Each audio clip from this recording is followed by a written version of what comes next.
Okay, let's start. Hi, everyone.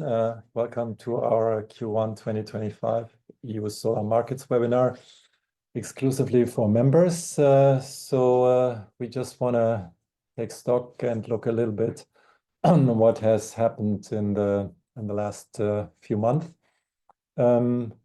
It's called Q1 because that's where we have our numbers from, usually official numbers, but nevertheless, we obviously look also, if we have it, into Q2. My name is Michael Schmela. I'm the Executive Advisor and Director of Market Intelligence at Solar Power Europe.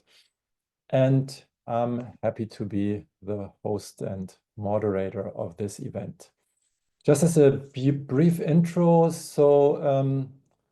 think probably every one of you was at the Smarter E Intersolar in Munich just 2.5 weeks ago. And I have to admit I was positively surprised. Not only did the show attract again over 100,000 visitors, but the mood was also somewhat okay. And it simply showed that there is still a lot of interest in solar. We at Solar Power Europe had a booth. Maybe you popped by.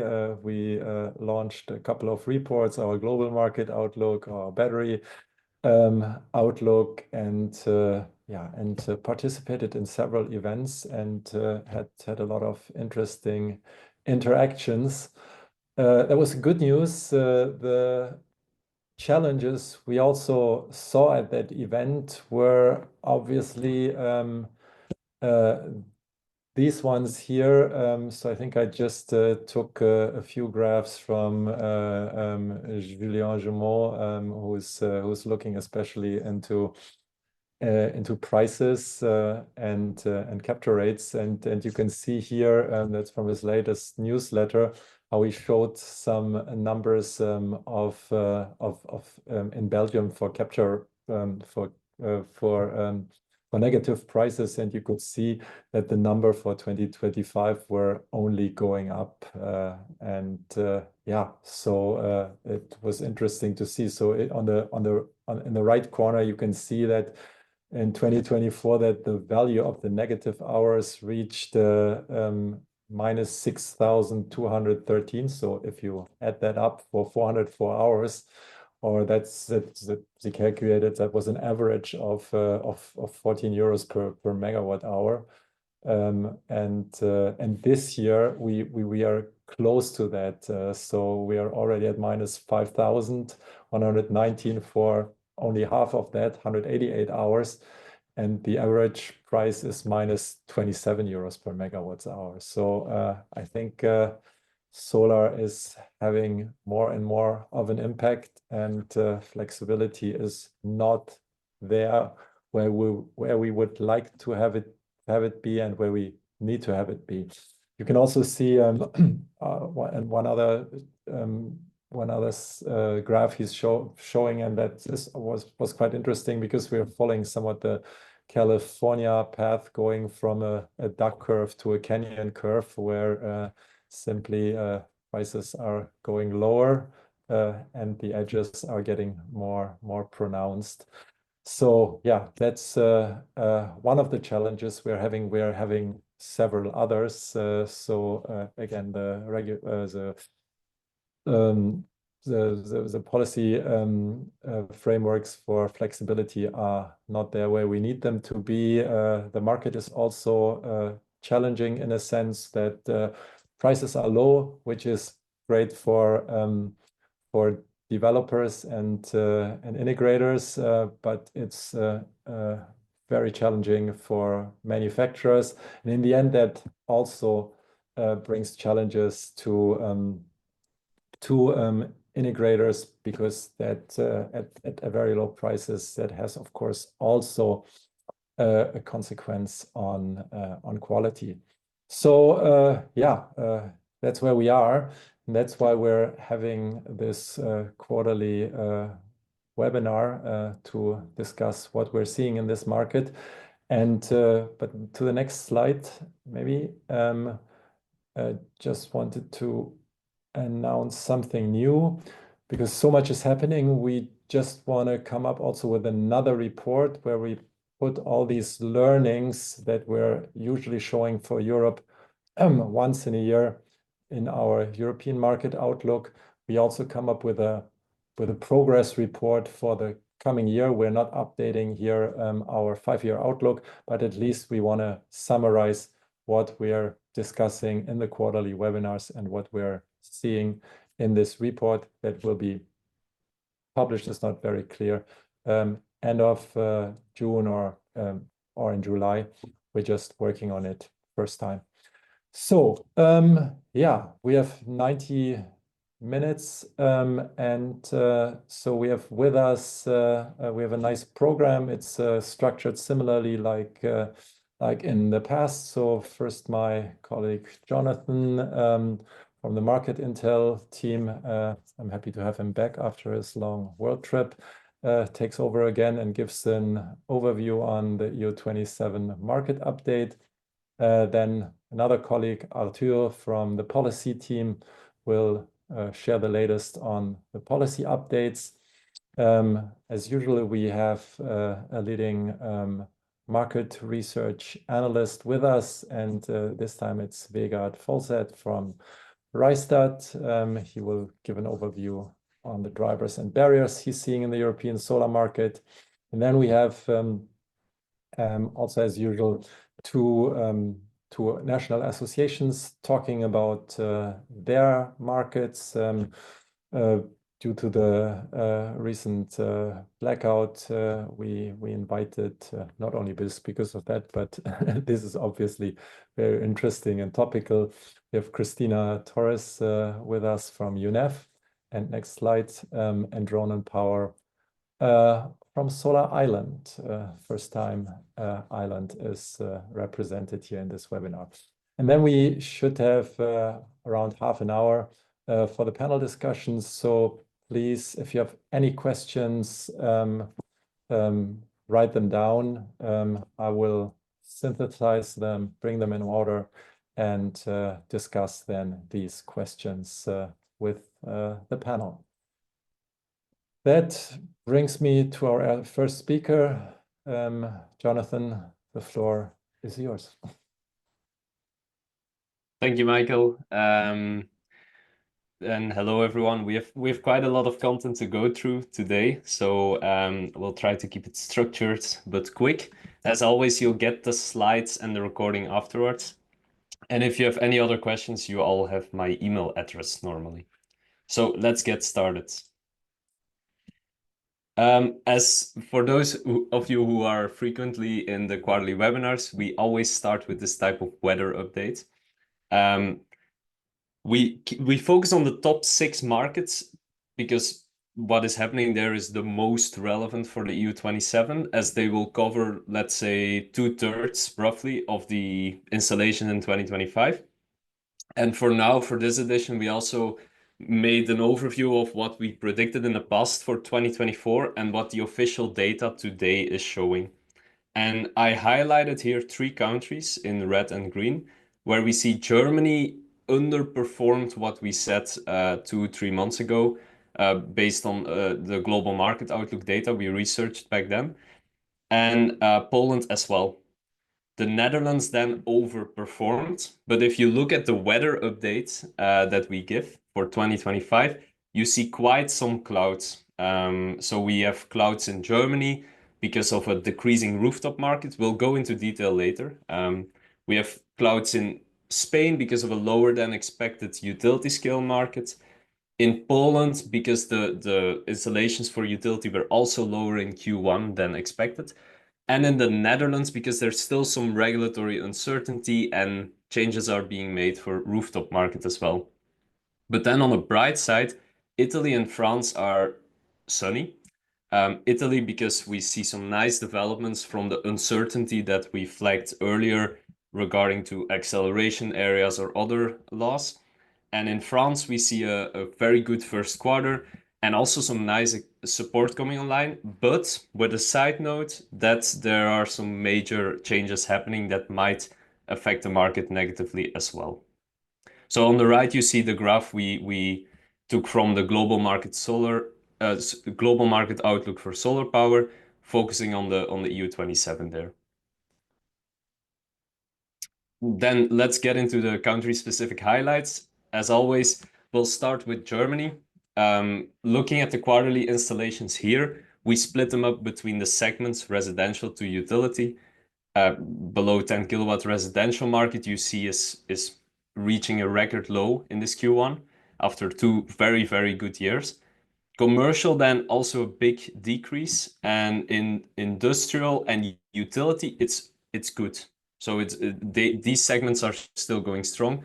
You can also still expect the data of Q1 to be an underestimation, but overall it's not looking good for Germany based on what we have right now because of the rooftop market decrease. We are not afraid of the utility scale market decrease because the auctions of the past provide a strong enough framework for it to continue. But with the April figures especially, which we'll go into, the low scenario becomes more likely. So this is a graph comparing the April figures and the January-April figures to 24-25. And you can see that more than half of the cut we see over January to April is due to low figures in April. So almost 500 megawatts lower in April than last year, which is a big cut, especially also month on month. Spanish figures then are also not very bright, but it comes with a strong note that they still likely will be updated. So in December, for example, all of a sudden last month, the Red Electricista, the TSO, added 600 megawatts to the data. So the data is incomplete, we know that, but even then it looks a bit less bright than the second half of 24. But if you compare it to the first half of 24 and the first half of 25, then it looks very good, actually. Still, we forecasted 7.1 gigawatts utility scale, and for that to happen, we need to have this seasonality again. So the second half needs to become better. But the PPA market hints that this will happen. Italian then, again, split in segments. Here there is a slight difference because the data is reported for below 20 kilowatts for residential and small commercial, we call it then. You can see that it's looking relatively okay for the rooftop market, which we always, since last year, expected to go lower and lower and lower because of the phase out of the super bonus. But it's okay, and you might even see maybe a bottom reached for this market. Utility scale then, on the other hand, after a very strong Q4, it has dropped 36%, but it's basically at the level of the first 3 quarters of last year. So this is also why we put the little sun there. The 6 gigawatt forecasted seems attainable with these figures. Again, here the same graph with April showing a healthier market in comparison to the German one, and where the drop is 100 megawatts out of the 300 megawatts total drop over the first 4 months. The French market then, very, very special market. We'll go into the news and the policy later. But overall, only looking at the data, you see a very good first quarter. You see figures going up and up and up, even 50% growth of 2024 officially reported now. And 2025, the first quarter is bigger than the last quarter, which is rare with big markets. There are 2 clouds on the horizon, 2 main clouds, which I'll already go into, which is a reduction of the ambition in PV installations, and a proposal to phase out feed-in tariffs on below 500 kilowatts installations, but we'll go into it more later. Splitting it up then, you see this below 500 kilowatts reduction phase out. Maybe it's already going, already doing some rush, creating some rush on the commercial segment especially, with 20% plus increase. So this is also driven mainly by larger commercial installations above 100 megawatt, but this explains this growth we see in the first quarter. Fine, then almost the last big market here, we have the Polish PV market, which doesn't look super bright if you look Q4 to Q1, but this market has some seasonality. So we expect at the current rate that we might not get to our forecast amount, especially if you look at the hits that the Polish market took on utility scale solar. All segments have decreased slightly, but utility scale solar has almost decreased by 50% quarter on quarter, and is, I mean, compared to Q1 2024, it's still okay, but it's a reduction that I personally didn't see coming. Then we end for our market focus, for the big markets at least, with the Dutch markets. Here is a sample you can find online of registrations of rooftop systems, and you see a gradual increase, which is a good sign, given that the climate for rooftop investment is not necessarily better than 2-3 quarters ago. Two other markets I want to highlight, the smaller ones. One, because they have their data available already, but two, also because the Belgian market is interesting how it's moving, and the Romanian market could be a very big growth market. Here you see the prosumer data on the Romanian market. Nice to know there is that before these installations were connected, or after these installations were connected, there was also the announcement that there will be 300+ million going to prosumers. So that's a very good sign. This graph describing prosumer markets, we can expect at least something similar for this year. On the other hand, the other side of the medal is the Belgian market for prosumers, where we really see that it has not recovered from the drop in January 2024, with January 2025 being actually record low over the past 2 years. So this is following the phase out of a minor subsidy on the rooftop. So that was a completely unexpected rush and then cut, because the subsidy was really not that big on the installations. And arguably the prices now have dropped below what the previous cost was plus a subsidy. So some strange behavioral economics.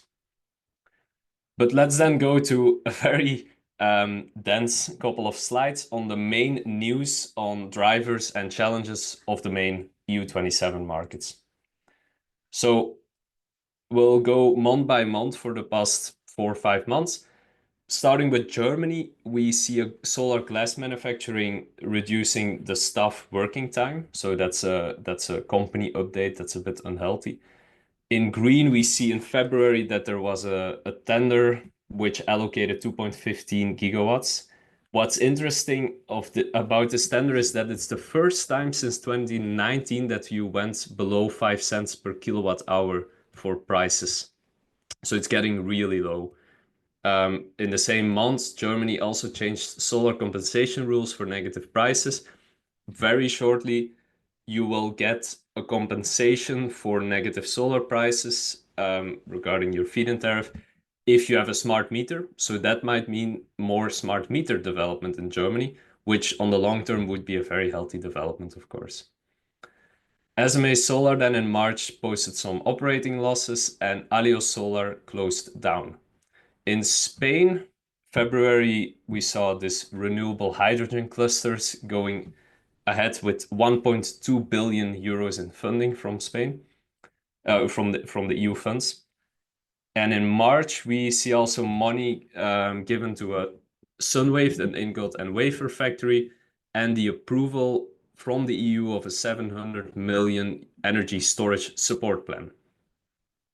Italy then, we start off the year with this famous incentive for EU-made solar, which is very beneficial if you look at the tax returns you get for it. And we end in March with the rejection of a Sardinian moratorium on the renewables.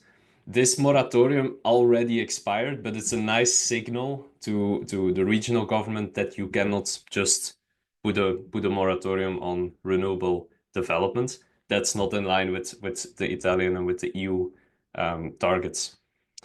So another healthy thing we saw in Italy was 280 megawatts of PV awarded in an auction. Then we go to April and May. May, it's not the end of the month yet, but for Germany in April, we saw this oversubscribed solar auction again. So this really puts our long-term vision for Germany in a healthy state. We see Spain will get a new solar module PV plant factory. And then we also see that Spain actually reached almost 66 gigawatts of solar project with grid permits. Why am I highlighting this? Because they report it frequently. In April, these are the numbers for March. And from February to March, there was almost a 15% increase in solar grid permits granted. So that helps the development a lot in Spain. Italy, then, there is a new agrivoltaics tender opens in April, and you have a grant for tandem solar research. There's also another healthy sign from the Italian courts, which overturned a law on suitable areas for renewables. Very briefly, but surely ask me some question about this. This interpretation from the regions of this law allowed suitable areas to be chosen according to them. And some regions chose to make a lot of the regional area unsuitable for solar, so that it was basically almost impossible to develop large-scale solar in these regions. And so now a court has overturned this interpretation. We then go to the three other big markets. So in France, photowatt, shut down. We have an allocation of most of all tendered capacity to solar in January. And then it becomes interesting, February and March. Energy communities got a tax break, but every energy community below 1 megawatt. There was a VAT reduction to 5.5% for residential solar. And then this famous feed-in tariff phase-out proposal was released for below 500 kilowatt installations. So it's a bit of a positive and a negative in February. In March, it's basically the same, where you have a collective self-consumption that can now go to 5 megawatts. But at the same time, you have a reduction in the PV ambition by 2035 by roughly 10%. So it's up and down again. You also see here an undersubscription in a C&I auction that clearly shows that the commercial and industrial installations are taking another route than through these auctions. Poland then will get its own solar module factory as well for 50 megawatts. There is also 2 subsidies opened in Poland, one for rural solar projects and 1 billion subsidy scheme that might unlock 5 gigawatt hours of storage. Netherlands, then in February, there was the announcement that vertical solar against buildings will be allowed under the SDE++. And in March, there was an investigation from the consumer regulator to look into the fines that are put against solar feed-in and the cost related to it and the compensation. You also have one province that tries out shutting down solar plants to ease the grid congestion. When we go to April, France opens another one. So next to Carbon, now there will also be Das Solar, very big module factory of 3 gigawatts, which is being built right now. And then in May, you see another bad sign from regulators and policymakers, where the parliament has decided to relax the mandate for large parking lots. So this we took originally as a very good thing, this mandate, because there are so many parking lots and it could really boost C&I development. But now they have basically, to put it very briefly, said You can also comply with this regulation if you simply plant trees, so shading trees. These are the words of the French Association. So you don't have to install solar on very large parking lots anymore. On the more positive side, Carbon, the French manufacturer, has launched its first PV module in May as well. In Poland, then, we see this Roltex plant really taking shape. And the Netherlands, we have some movement on the TSO level for batteries. And on the rooftop side, we see Dutch homeowners filing a lawsuit for compensation. So basically against the 2027 net metering stop.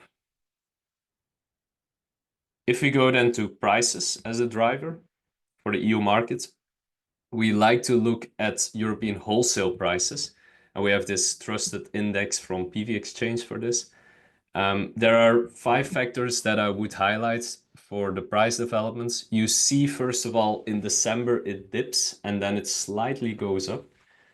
What can explain this? Well, first of all, high Chinese demand. So in June, July, they'll switch from a feed-in tariff to market-based pricing for utility scale solar. So everyone in China is rushing to install right now. You might also have some successful, but this is not confirmed, some successes with lower production, because as you might remember in the past, there were some efforts from the Communist Party to control production somewhat. You might also see some stock level decreases in the EU. So that might lead to a lower pressure to sell as if there's less value stuck in stock. And international trade barriers might, on the other hand, and that's the reverse, intensify the competition in the EU because many manufacturers are reporting that it's their remaining highest margin market. And that leads, of course, to intense competition, which puts the prices under pressure, especially if you look at the gap between high efficiency and mainstream, it's getting smaller and smaller. Finally, I'd like to end with some highlights on auctions and PPAs. So 2024 was a record year for auctions. We see that Germany allocated 1/3 of the auctioned volumes. We also see for the first time these hybrid and co-located auctions emerge in 2024, and they accounted for 4.5 gigawatts. And when we look at tech-specific schemes, they allocate 2/3 of the tendered capacity. Now, the share of German seems lower than 2023, but this is purely because the list of countries with tenders is increasing. So Germany still leads, but just in absolute values, more than in share, of course. When it comes to tenders in Germany, Italy, and France for this year, they all announced some tender results already. And again, Germany is leading by far. We have the majority of tenders being for ground mounted and the majority for tech-specific solutions. When we look to corporate PPAs, another main driver for large-scale development, we see that we have officially reached the 20 gigawatts of contracts in total since the start in 2019. So 22 gigawatts. The first quarter also makes it look like a promising year again, with multi-technology PPAs, so for hybrid systems, gaining in importance. And then one thing I'd also want to highlight here is if you look at the capacities of Q1 2025 versus Q1 2024, you can see that the average size of the contract has increased by a lot. So we went up 300 megawatts, relatively speaking, and we only went up with 2 extra contracts signed compared to the same period last year. So I hope this was a very brief and full overview of EU markets. I will now pass the words to Arthur, Senior Policy Advisor at Solar Power Europe.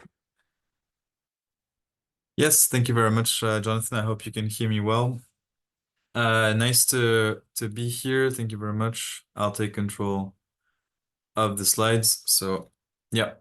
Thank you very much. So I'll be giving a quick update and sort of a policy landscape in Brussels. So what are we looking for? What is happening here? And what are the legislative initiatives that will impact or are already impacting the solar sector? Starting already with what Solar Power Europe is looking for in EU law and EU action.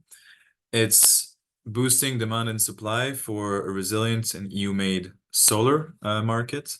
It's integrating renewables in the energy system with more electrification, more flexibility, including with more storage, and integrating solar in the land use for various land uses, including within communities, in agriculture, in biodiversity. So that's the three major asks and things that we're looking for in EU legislation. One important note, we cannot talk about EU policy without talking about the Iberian blackout. It's been one of the major topics of the past few weeks, of course, and we really empathize with people impacted with the blackout. We'll talk about it more later with the Spanish colleagues, but it is important at the EU level. It has really sparked and boosted the debates over energy security, and you'll see that it is impacting EU policy in the long term, I think. It's really important to keep saying out loud that it cannot mean that we question the energy transition. It is a major message that Solar Power Europe has been putting forward. The causes and the timeline of events is still being evaluated and will be coming out in reports, and we need to be patient. But it is clear that the debate has been super intense in Brussels, and so this is a question that we have to answer regularly. For us, it's important to remind everyone that only with that renewables, electrification, flexibility will be an answer to the system needs highlighted by this blackout. So just to start with the actual policy files, the concrete files, I'll start with the one file that is a legacy of the past EU mandate, the Net Zero Industry Act. I say this because it was adopted by the previous legislators at EU level. And now we finally have the secondary legislation all presented to us. So what that means is that we had the act already that set the big targets, that said to member states to apply different non-price criteria in their renewable energy auctions. And now basically the European Commission has come out with this more detailed plan saying to member states how they should apply those criteria, in what context, and to achieve what goals. The important things to say, first of all, is the disclaimers. So member states have to apply non-price criteria from 2026. And then after a 2-year experience, so at the end of 2027, the European Commission will assess how they've been applied and their effects, and if it reaches the stated objective. The member states have to apply non-price criteria to at least 30% of the volume they auction every year, or at least 6 gigawatts if they choose to follow that instead. That means that as part of all solar on the market, this will impact 30% of the volume auction, which means that this is the part that where we will create a resilient solar market, a share of the solar market that will be resilient in Europe. And the non-price criteria can constitute between 15 and 30% of the evaluation criteria in auctions. And another disclaimer, member states can also ignore the criteria if they have evidence to believe that it will add more than 50% to the costs of the good. Now, how does this work? Well, the European Commission has put forward 8 key components for solar systems, which is pretty straightforward in the end. It's the major ones, and the rule is the following: the bidders cannot have more than 4 of those components that were made in the dominant source of supply for solar PV. But the Commission has said 3 of those must be PV modules, PV cells, and inverters, which leaves you with the liberty to choose the 4th one out of the list that you see on the screen. So again, it says you should not have those components made in the dominant source. It's not an EU-made preference at the minute. And then there's also cybersecurity non-price criteria, one of which is really important. It is that the data used or generated must be stored within the EEA, which separates a bit the product with the use of the data associated with it for cybersecurity reasons. And then there's environmental sustainability criteria again that we can come back on later if that's of interest. Now, this is the file that we have, and it's done, and it will be applied out of next year. It's as again the legacy of the past mandate. Now moving on to the new EU mandate that has been in office for a year now. In February, they put out the Clean Industrial Deal. So as you must know, this is the economic strategy of the European Commission long-term. It focuses on boosting the competitiveness of European industry while pushing for its decarbonization. And there's two major themes that you can see in the initiatives that they've taken or the things that they have announced. It's really boosting the energy security of Europe and industrial decarbonization. So those two themes are really identified everywhere, and especially in those initiatives that you see on the screen. Those are all the initiatives that they've planned on launching within the year now to boost industrial decarbonization and energy security, basically. And you see one of the ongoing themes is also the omnibus theme, which is the European Commission is trying to simplify a lot of the legislation already adopted, including reporting obligations, but also there's a risk for a simplification push on energy policy, including on permitting, which might be dangerous because we just need to implement the rules that we already have. A lot of other things that are, some of the other things that are announced and that we're working on at the moment is the European Commission should put forward its 2040 climate targets soon. It should also put forward its EU budget. So that's the budget for the years from 2028 to 2034. So it's all long-term strategies that we're waiting now. It will also review, for example, its energy security framework, as well as public procurement rules, which may give a boost to EU-made solar, once again, with EU preference there. If you look on the right-hand side, you see a lot of initiatives, again, to boost energy security and industrial decarbonization. Some of the things that we're working on at the moment are the state aid guidelines. So the European Commission is helping facilitate and accelerate the approval of state aids for renewable energy deployment, for industrial decarbonization, including electrification, and clean tech manufacturing, including solar. We're also working on de-risking schemes for PPAs, energy taxation guidance, electrification action plan, and also a bit of a thinking again on the electricity market integration. So that's a bit of an overview. We can come back on any file that you deem interesting. Quickly, one other thing that I haven't mentioned is the money. The European Commission is putting forward now a new fund for industrial decarbonization, which is called the Industrial Decarbonization Bank.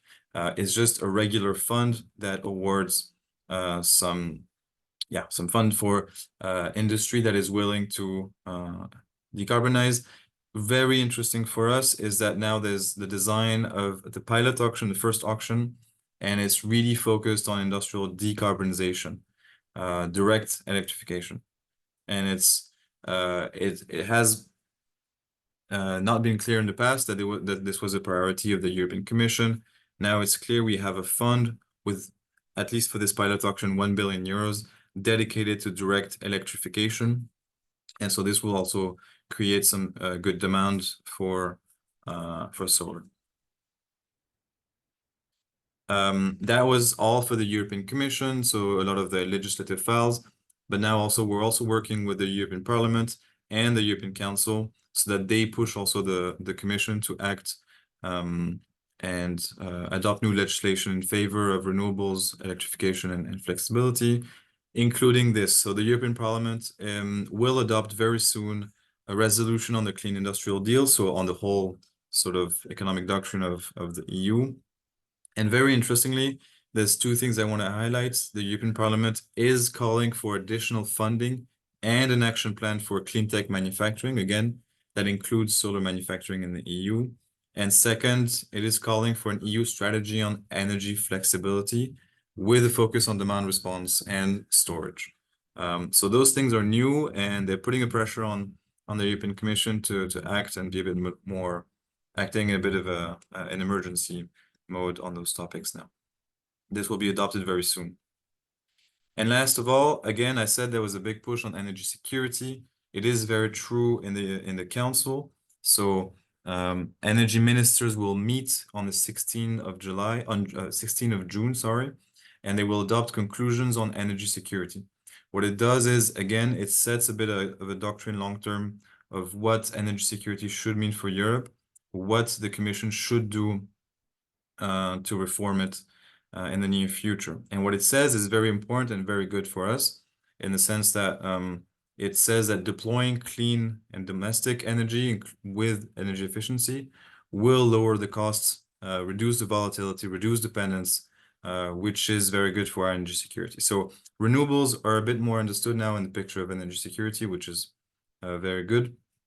And it's including flexible demand also, as one of the, I mean, it's including energy storage and flexibility, including storage and demand, as energy security strategy, which is excellent. The one thing, again, that we have to be careful of is this sort of omnibus objective of the European Commission and of the Council to potentially simplify some laws, even though it's really important to keep stable market signals at the moment, implement the good permitting rules that we have. So those are a bit the assessments that we see at the moment from the three institutions. Now you know what we're working on in Brussels and seeing. Very happy to hear and reply to any question that you have. Thank you.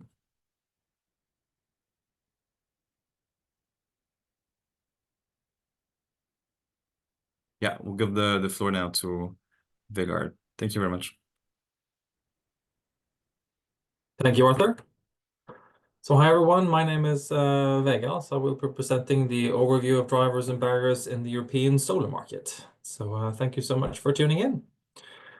First and foremost, who am I? I'm Vegard. I head up the renewables and power team here in Rystad Energy, covering Europe, Middle East, and Africa. And who is Rystad Energy? Just to do that quickly, we're a global market intelligence house covering everything energy, with a global presence with over 40 different office locations all over the world.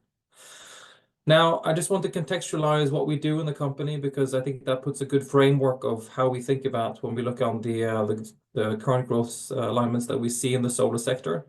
And we think that to have a view on what the power sector is going to evolve over the time, we need to have a view of what the entire energy sector is going to do, because there are a lot of interdependencies that exist between solar growth, power growth, and also what happens in the wider energy sector. So to do that, we had to come up with a map of how the entire energy system works. I'm not going to go through this in detail because it's quite a complex map, but it just goes to show that the entire energy system is a very complex system, all the way from the left-hand side of the screen, which basically shows how you harvest energy, all the way through in the middle part where you move the energy sectors, how you move molecules, make molecules, store and distribute, all the way to the end consumption at the end, whether that being used within buildings, within transport, within the industrial sector, as heat, work, electrical service, or materials. So it's a very complex energy sector as a whole, and it's important to realize that the power sector is an important part of the energy sector, but is not the entire thing. So if we look at only the subsector which is relevant for solar, that would be this sector, which is the power sector. And within this, you have solar being a very important piece of the puzzle, but it's also important to realize that solar does not sit in isolation here. And also it's important to realize that the interdependencies that exist across different energy sectors. So if you don't understand what the global LNG market is doing in terms of demand for LNG in Asian markets, for instance, You won't understand the gas prices that have trickle-down effects on the European solar market.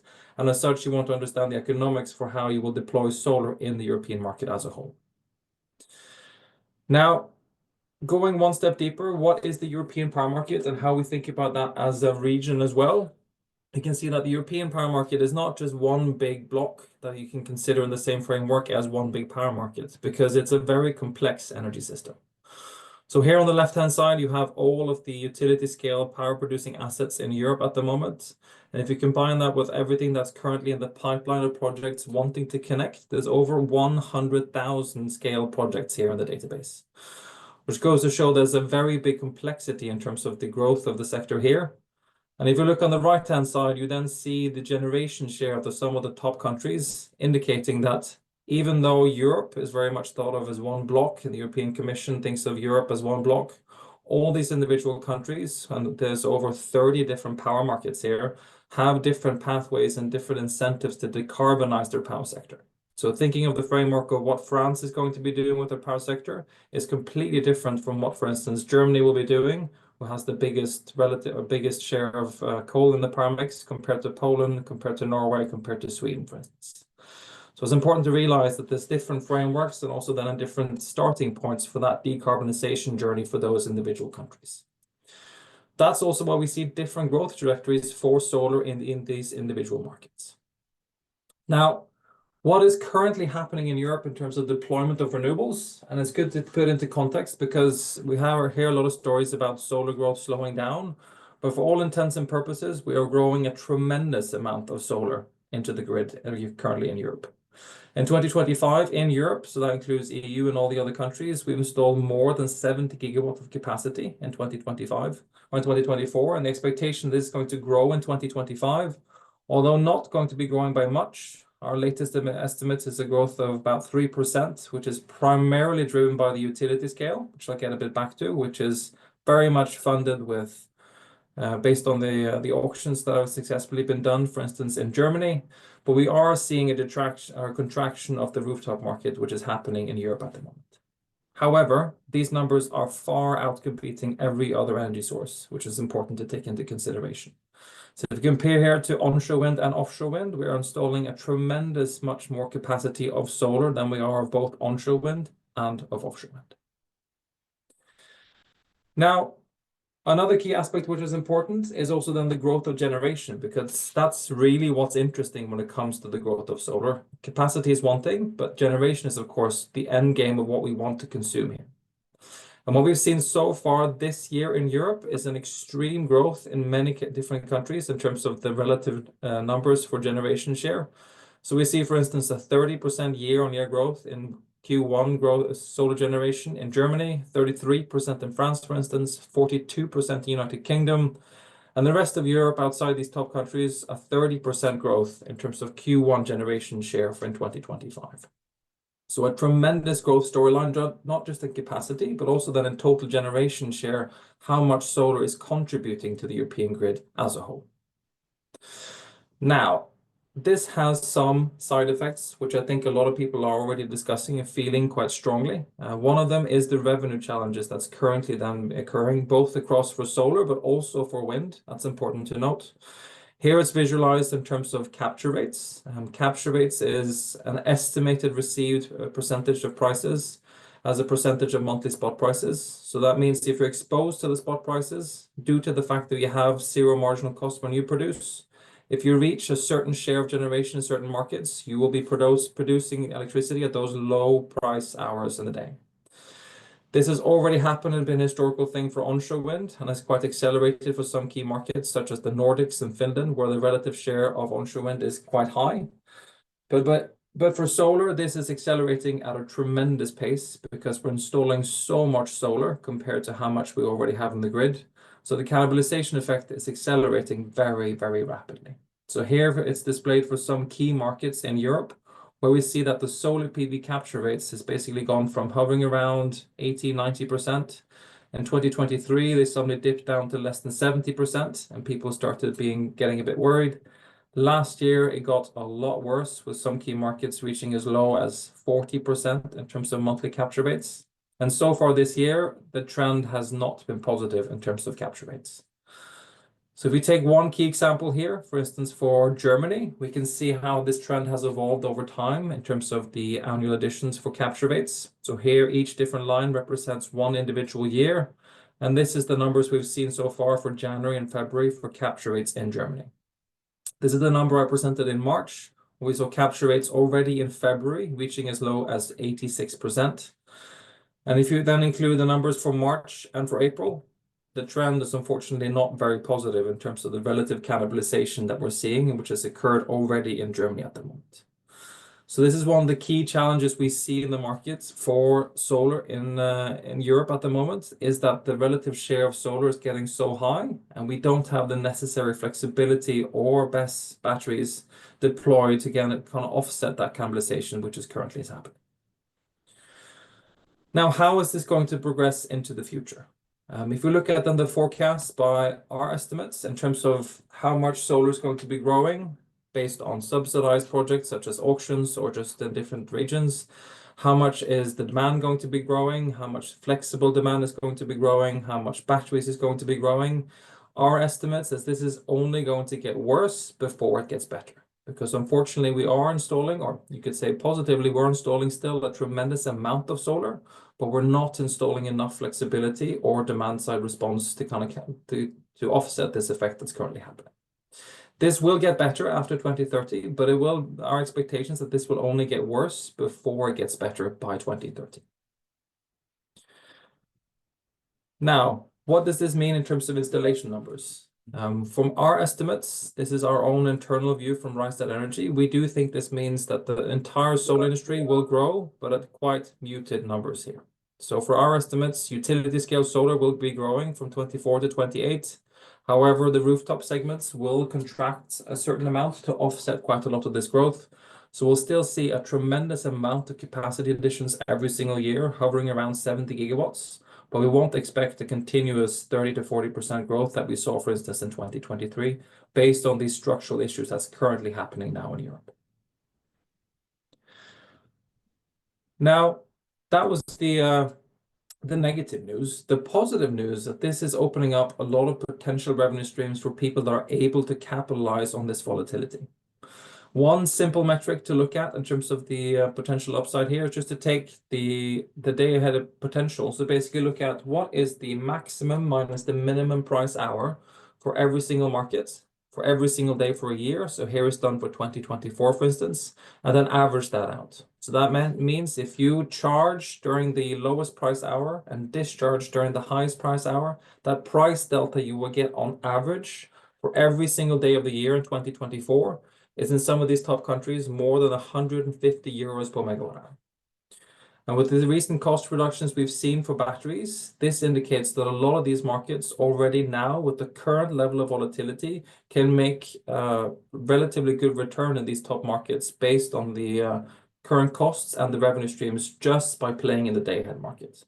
So that indicates there is a lot of opportunity space here for players that are able to capitalize on this flexibility, which means we do think there'll be a lot of growth here, but given the current growth rate we're seeing for solar, this opportunity space will stay open for quite a while. Also, what you'll see is for the markets where this is the biggest potential is also those markets where you have a very relative high share of solar into the mix, coupled with a relative inflexible base load. So for instance, here for countries such as Bulgaria, Hungary, for instance, has a large share of nuclear, combined with a very large share of solar, which means that the relative flexibility in the system is low on that base load. On the total other side of the spectrum, you have the United Kingdom, for instance, which has relatively low shares of solar, relatively high flexibility in terms of their base load with quite a lot of gas in the system, and also has some of the biggest shares in terms of utility scales batteries already deployed. So this is quite a complicated function when it comes to the opportunity space here, where you can't just only look at one parameter. You have to integrate quite a lot of long-term parameters into the mix as a whole as well. Now, even with this muted growth that we see, which is quite a aggressive growth in terms of historical patterns, we will see that solar will be the leading source of power, not just capacity, but also generation in Europe by 2032. So this is the long-term generation mix we have for Europe by 2050 in our most likely scenario, will reach a very high share of renewables quite quickly. Nuclear will grow slightly, but for all intents and purposes, it is wind and very much so solar, which will be the leading source of power by 2032, which is quite an impressive storyline given where we are currently and also where we came from for solar. So it is a very positive storyline in that sense, but it's important to realize that it's a limited amount of there's a limited amount of exponential growth that is possible given the current system constraints that exists in the power markets. So we need more flexibility if solar is going to be growing more, and we need more demand side response to kind of offset the generation that we have now for solar if we're going to be growing more than these 70 gigawatts a year that we're currently seeing. So in conclusion, solar growth has accelerated quite tremendously in Europe, but now faces some structural challenges that we see. Revenue cannibalization is accelerating as solar growth is outpacing flexibility and demand. Auctions, which Jonathan alluded to as well, will also be quite an attractive revenue source for players because that will drive the majority of utility scale growth in the coming years. But the looming question is, how will the industry tackle this cannibalization challenges tied to solar PV? But of course, on the flip side, the opportunity, who will capture the revenues from the volatility that then is created? So thank you so much for your time, and then I'll give the word to the next speaker.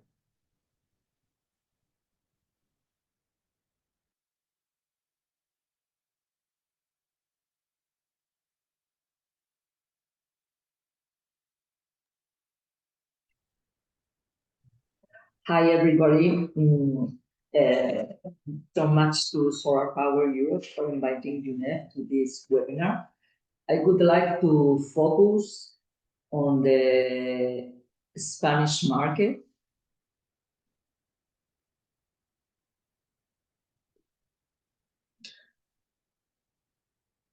And I will say that most of the facts that have been already spoken apply to the Spanish market. We have had a huge growth of deployment in the in the last years. We are having now 39 gigawatts, 39,000 gigawatts, 39 gigawatts capacity, ground-mounted capacity installed. And we have also in self-consumption have had a very different behavior. 2022 was the best year because of the prices in the electrical market.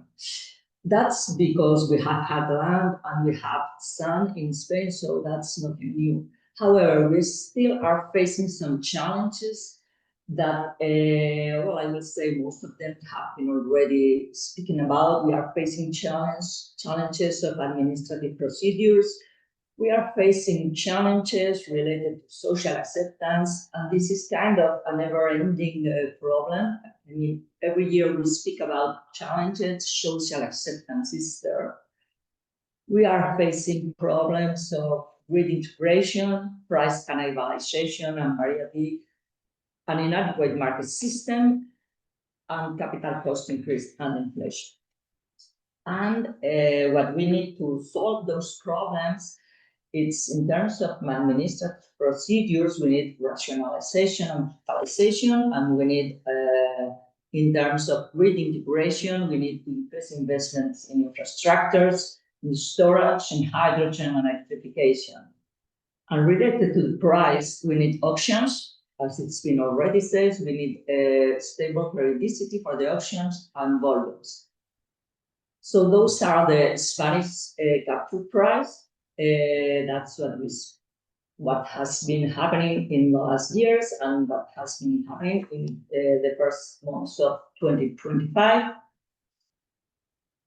That's the average, and you can see from January to August, we have had lots of zero prices.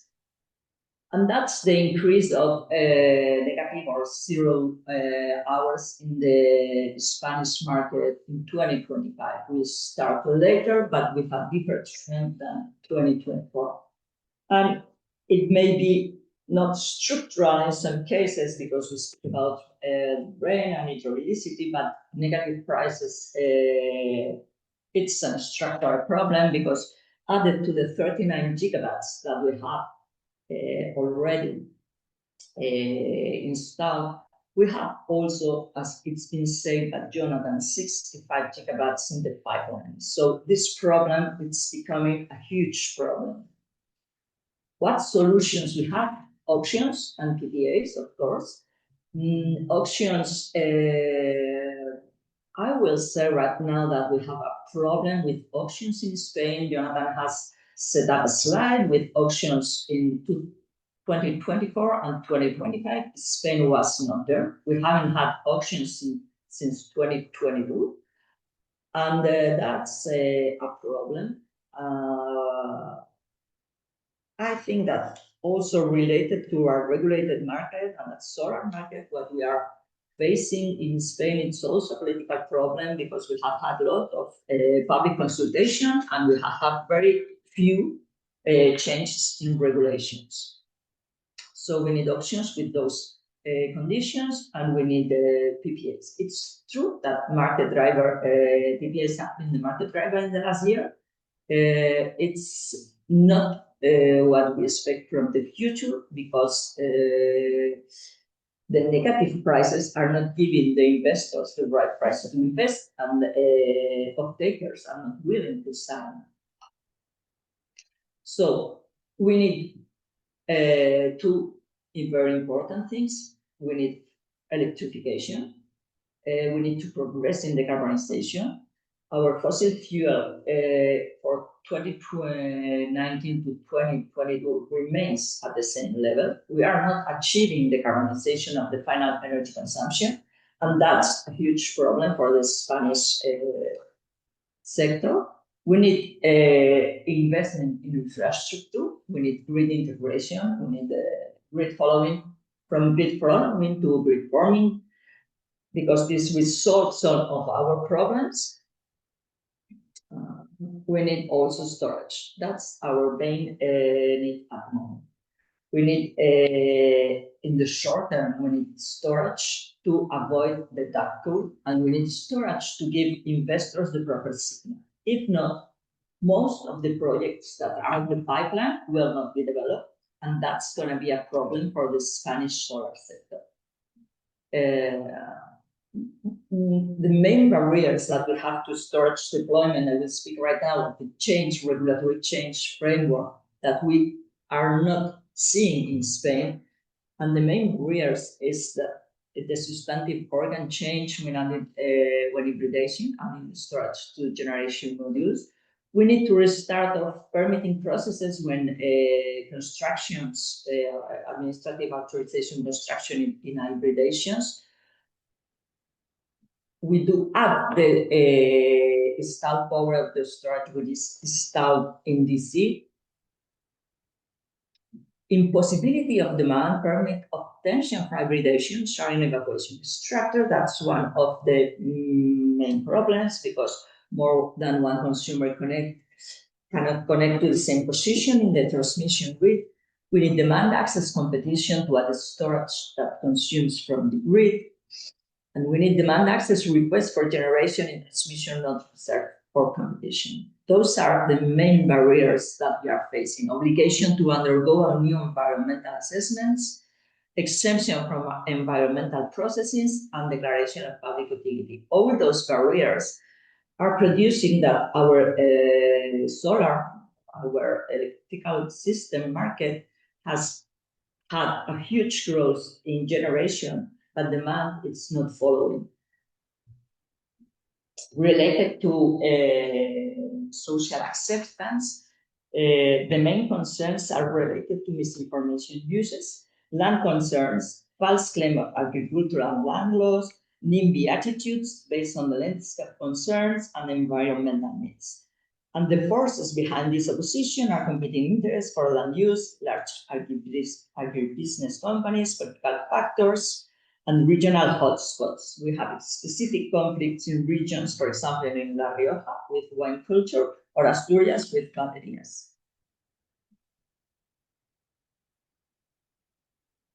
So those are the solutions that we are foreseeing to negative prices, but we are not seen any change at the political regulatory level to increase electrification.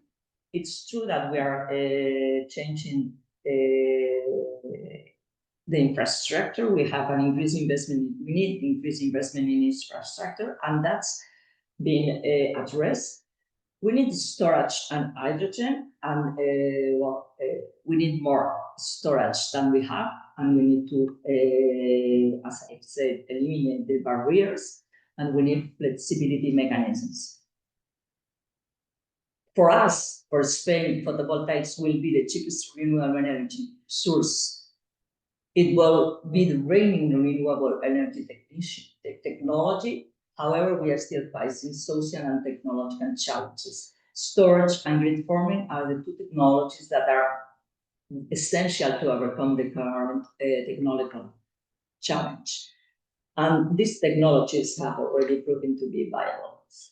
So I will say that the main problem in Spain right now are negative prices for solar PV deployment and the barrier to storage and the increase in electrification. Those are the main challenges that we need to address, and we are lacking the political assessment to address, or political voluntary to address some of these problems. Related to our black, what we know is very, very low about the origin, almost nothing, but we don't know is it was not an inertia problem. However, we still need to be patient because there's an investigation ongoing. Renewables and PV were not the problem. We've been victims of the situation, even if at the beginning we were kind of focused as the culprit. And what our message from UNED is that we have a unique opportunity for Spain and Europe. Renewables, especially photovoltaics, are a key asset for Spain. They provide clean, affordable domestic energy, and this incident must not be used as an excuse to slow down the energy transitions.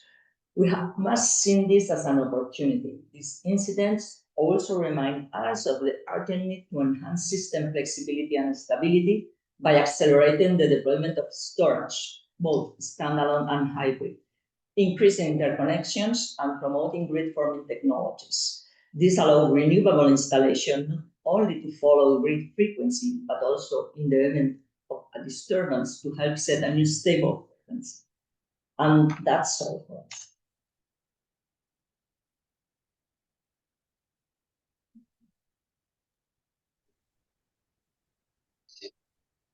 Thanks, Christina. Hi, everybody. I'm Ronan Power. I'm the Chief Executive of Solar Ireland. I'm just new into the position, so I'm only here a few weeks. So this is one of my first webinars in my new role. And I will say it's bizarre to speak to yourself when you're sitting alone. Thanks, Christina, for a very insightful presentation. We too have watched closely in Ireland the Spanish blackout, and I think that there is an awful lot of opportunity in terms of giving focus to the market space as to how do we accelerate our own deployment in grid flexibility and grid forming services to ensure that we are ahead of the game. I also think what was impressive was Spain's ability to recover from the blackout, which was also something very, very positive. So for today, I think the main piece we're going to go through is I'm going to give everybody an overview of the Irish market. So what I've seen in my few weeks in the role and traveling a little bit around Europe is that there's not an awful lot known about the Irish market and where we are at, what's being deployed. And so what I want to give today to people was an overview of the market and the opportunities that are currently in play.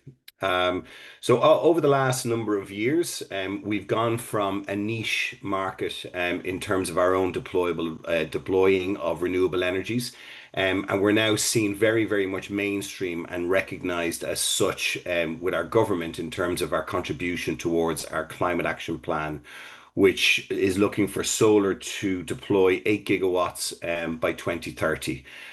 So in terms of reference, we only connected our first utility scale solar farm in 2022. And we reached 1 gigawatt of solar last year, and we're going to reach our 2nd gigawatt of solar in August of this year. So in terms of uplift in deployment, we're very much in the scaling and execution phase of the solar industry here in Ireland. We operate on behalf of the industry itself, and we are lobbying with our ministerial colleagues in government, who are very, very much behind the agenda.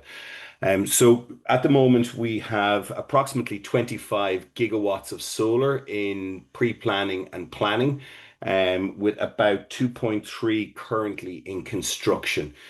So we're starting to see a huge ramp up. And then we also have about 5.5 gigawatts of storage on those connected solar sites as well. So again, a huge opportunity from the Irish market here.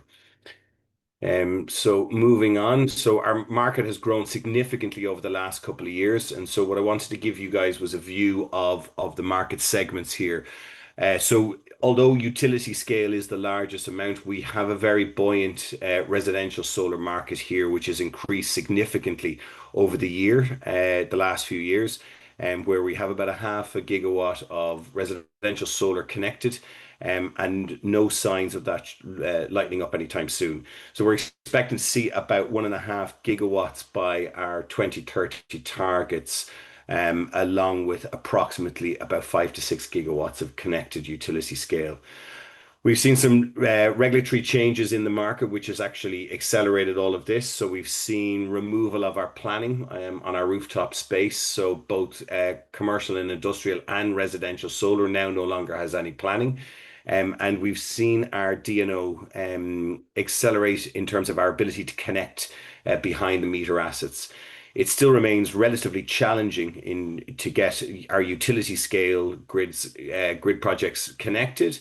However, there is an impetus from government that's allowing us to accelerate all of that. We're also seeing some legislative changes approaching with regard to our private wire, which will look at our large energy users and help accelerate that program. So we've got commitment from government only yesterday, that there will be legislation going to our government for consideration in the coming weeks. So again, that we'll start to see quite a bit of change coming. We also have a relatively strong renewable energy support scheme, which is our own public auctions here, which over the last couple of years has seen 1.5 gigawatts of awarded solar in our Res 3, which was the year before last. Res 4 saw 0.5 megawatt. And we're starting to move towards Res 5, which will probably see the numbers increase considerably again, with an average achieved price at around 96 euros per megawatt for the solar farms. So some of the achievements we've made over the last while, particularly in our planning reform. So there was a heavy amount of planning reform required to try and remove some of the objections to the deployment of renewable assets and large-scale renewable assets. So that has been a huge win in terms of our own agenda. On grid reform, we're working hard towards our hybrid connections, which we currently have about 5.6 gigawatt of connected solar that will be capable of taking on storage projects. So we're expecting to see an acceleration of that in the coming years. And our first storage public auction is due in 2027, which will then help facilitate a route to market for storage in grid services. As I've commented already, the private wires are on the way, and we are starting to see an uptake in storage, albeit quite slow. We've also had changes in our enduring connection policy, which has streamlined the entire connections and given us 2 connection windows per year, but it does come with stricter requirements, which the industry was quite happy to accept. In other policy developments, we've had battery classification and incentives still remain unclear, and dispatch down and curtailment is a rising issue in the market, but it is very, very a focus of the government department in that area. So there is a keen focus on how we are going to tackle dispatch down across our DNO and our TSO, which obviously storage will play a key role in the years to come. So as I say, it's not all plain shining. However, in 2025, we continue to build on the momentum of our previous years, with 13 gigawatts of assets becoming deploy ready, with a total of 25 in our overall pipeline from a pre-planning point of view.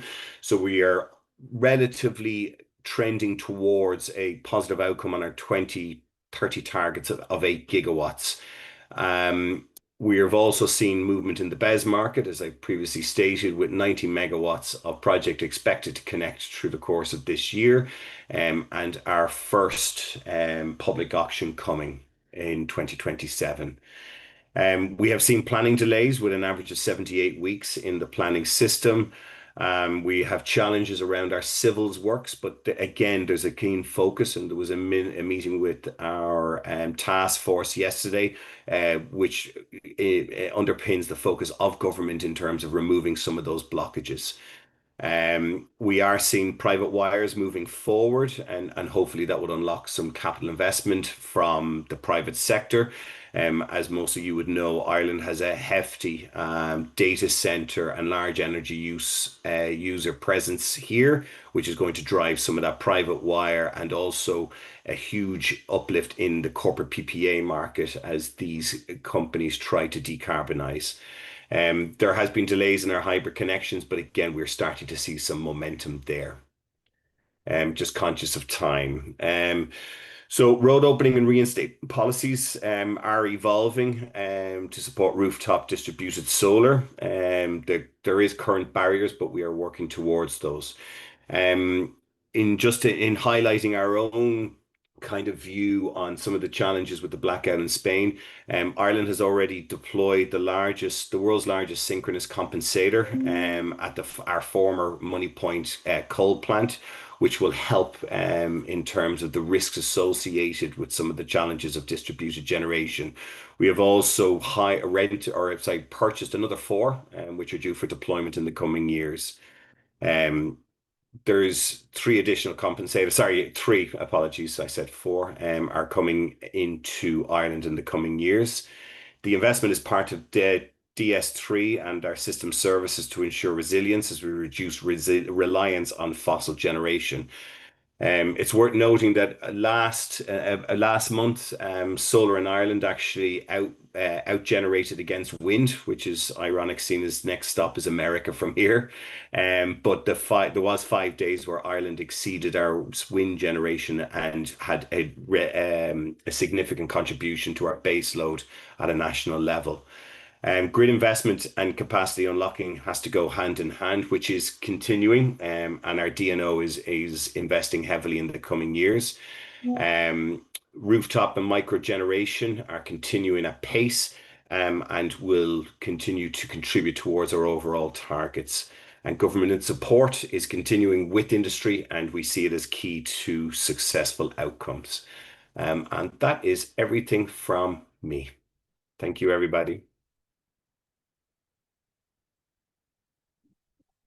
Thanks, Ronan. Okay, cool. Nice overviews. Any questions? I don't see anything.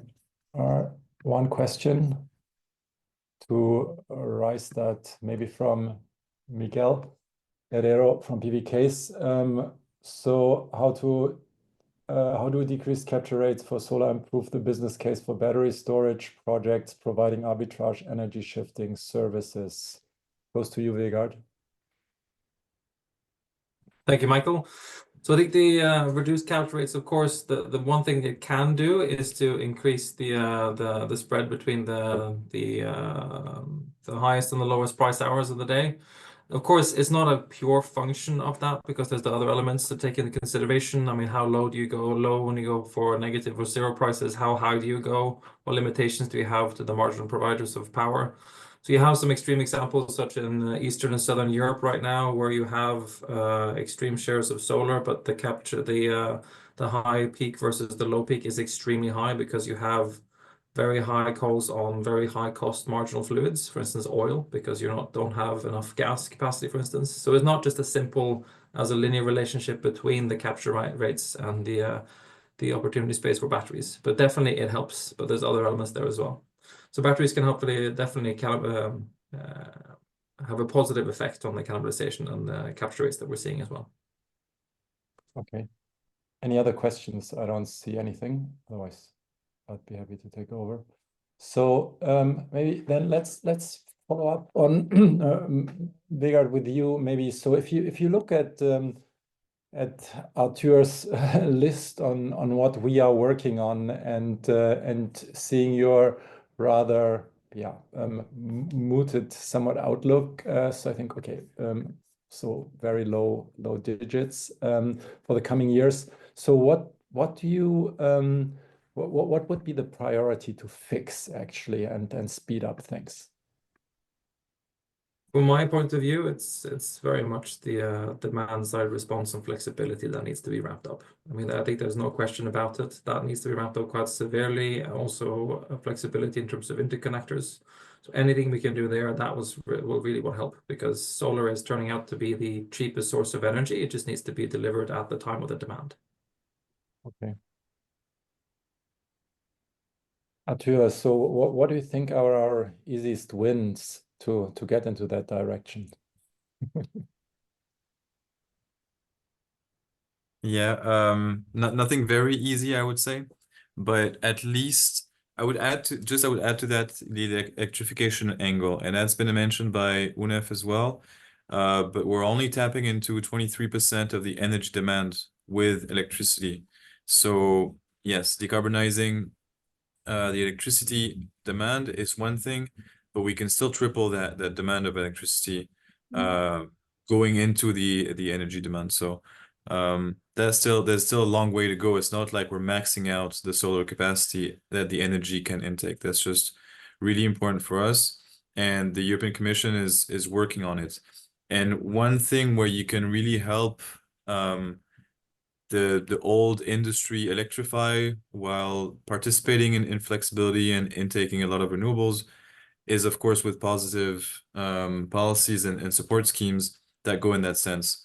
And so there's a lot of talks in state aids or in EU funds, but generally you can design support that goes in the direction of you get some public money if you electrify, you get more if you electrify with renewables, and you get a bonus if you're also able to be flexible in your demand. So that means consume renewables at times of the day where you wouldn't normally consume. You shift a bit to have a positive effect on the system. So that's for the demand side, and it's really, really important. But overall, yeah, we're also asking the European Commission to boost the incentives for the batteries everywhere, so hybrid systems or standalone. Okay. Maybe Christina, Ronan, I think you also the same question to you. So I think so there's a number of challenges and you lined them up. But what do you think are the policymakers you have around these days? Well, what do you think are sort of, again, probably also there are no really easy wins, but what's somewhat challenges that can be actually mastered rather soon to speed up things?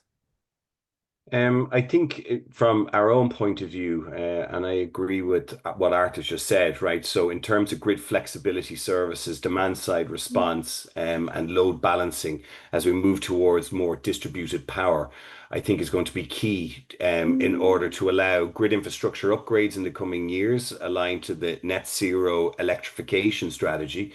And I think that utilization of existing grid connections is going to be key, and it's something that's been discussed here. We already have grid connections on utility scale solar, wind farms, of which we have an awful lot of onshore wind. And the use of BESS on those existing connections for me is a very, very easy way to accelerate that type of grid flexibility while we look at fixed infrastructure upgrades. And I know that it's a wider view that hybrid connections probably is the quickest route in terms of supporting the overall deployment of distributed power. Okay, Christina? Okay, for us, I will say that the main problem right now is in the short term. We need to, we will need kind of data centers to increase demand, and we need storage. That's the major fact. And the second one is that we need to do some investments in the grid. We need to make the grid available to absorb the as much as possible of solar generation.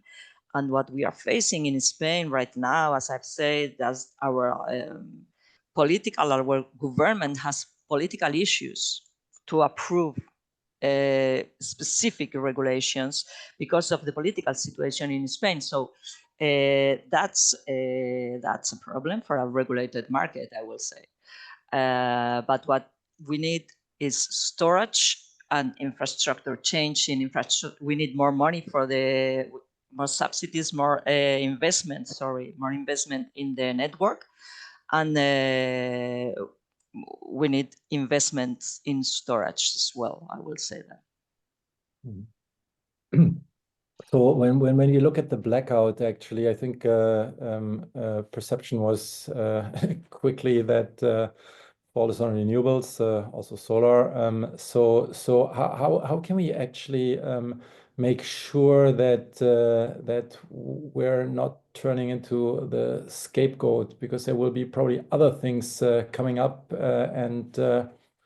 so I think with flexible sources growing, getting stronger, I think it's and also conservative politicians and populists getting more power. I think there's a likelihood that we will be blamed for other instances. So what can we do here? Well, I think we must wait, but I think we have also to do kind of a communication strategy. It's true that it's been said the first, let's say, scapegoat was the renewables, but renewables were not. The Spanish system has had the same amount of renewables or even more in past months. So that's not the problem, the amount of renewables in the system. We have to know what has caused the problem, but it's true that in Spain we are right now facing kind of an issue between nuclear power and renewables, and the nuclear have been very active in saying it's been a problem of renewables. So what we need is strategy, communication strategy. We need to know the real causes of the blackout.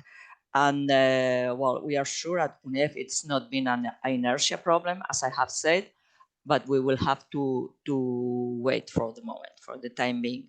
But I think right now the battlefield it's on the communication side, because we are lacking the technical reasons of the blackout. Any other comments on this?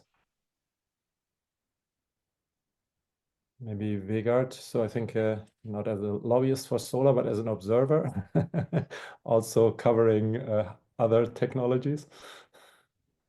So I think from a system perspective, it's of course important to make sure we have the system in place to make sure we have a reliable electricity system. But I think it's way too easy to point fingers at a very early stage here.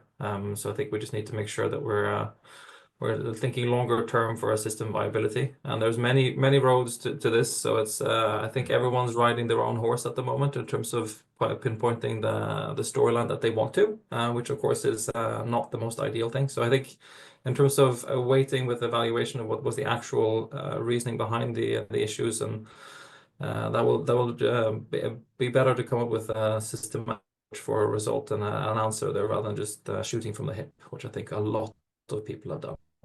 I don't know if you, from you, Michael, but I've never seen so many inertia experts as I saw in Intersolar. Everyone was suddenly an expert on inertia across the board, which was very impressive because none of these guys had ever talked about inertia before. So it's And I agree. I think, you know, we need to see the outcome of the investigation to see what the actual root cause was. And it's easy when something goes wrong is that people must find a reason quite quickly.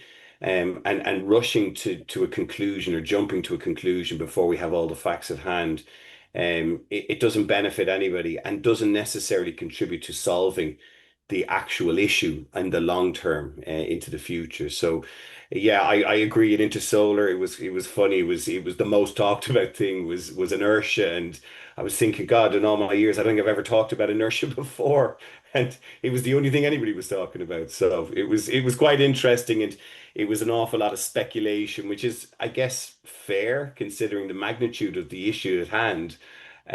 But the truth is, until the investigation's finished, we don't know. You know, it's just a guess. Okay, cool. Thanks. I think we're coming to an end. So, so what we are doing in terms of kind of facts checking and putting facts against any speculations is next slide, please. Okay, this is first a thank you to everyone, but next slide, please. Is pointing to our Solar Day, which is on 21st of June, and there we will come up with a big collection of fact checks where we simply show actually what solar can and what solar stands for, simply to make sure that everyone has that on hand when she's arguing for the solar cause. Next slide, please. I think this is also what we are doing as Solar Power Europe. We recently launched our Battery Storage Europe platform, which is run by Solar Power Europe, but it's an independent platform as we really like to attract and involve all players active in the battery storage field. Also those guys who are not necessarily investing in storage with solar, but also independently. We want to actually really support flexibility, and that's why we are creating this new platform. So if anyone is interested here from the members, please let us know. And finally, next slide. This is what's the end. Thanks to everyone for participating, for contributing, for joining. And yeah, have a nice afternoon and talk soon. Thanks. Thank you, everyone.